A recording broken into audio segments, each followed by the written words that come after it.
Mi nombre es Ruth Ramos, soy la directora de operaciones de Smart Rental. Tenemos un total de 240 apartamentos en 3 localizaciones diferentes. Alojamos alrededor de unos 65.000 clientes al año. Teníamos un problema de comunicación dentro de la empresa, ya que tenemos 6 edificios en Madrid y era complicado que la información fluyera de unos a otros. Entonces fue cuando descubrimos HotelKit. Hay herramientas que además nos ayudan en las nuevas incorporaciones, como son los manuales. Facilita a la hora de que si ocurren incidencias cómo las pueden resolver. Les hace más autónomos al personal.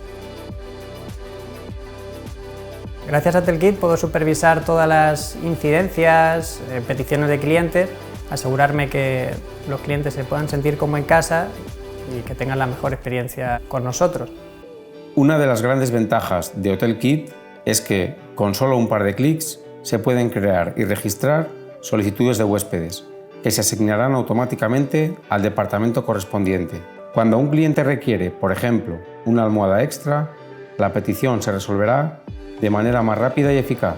Al digitalizar todas estas solicitudes, todos los departamentos están informados sobre su estado, como solicitud aceptada, en proceso o finalizada. HotelKit ayuda a documentar las reparaciones de una manera más efectiva.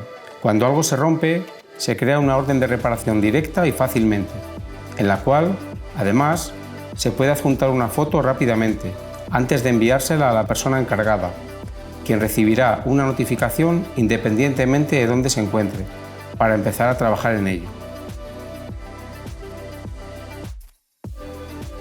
Una vez resuelta la incidencia, se marcará en HotelKit como finalizada, quedando registrado automáticamente y pudiendo obtener estadísticas de todo. Desde que tenemos HotelKit también nos ha ayudado a reducir todo lo que son llamadas de teléfonos, WhatsApps, correo, y además con la herramienta sí que podemos tener un control de quién está informado y quién no está informado.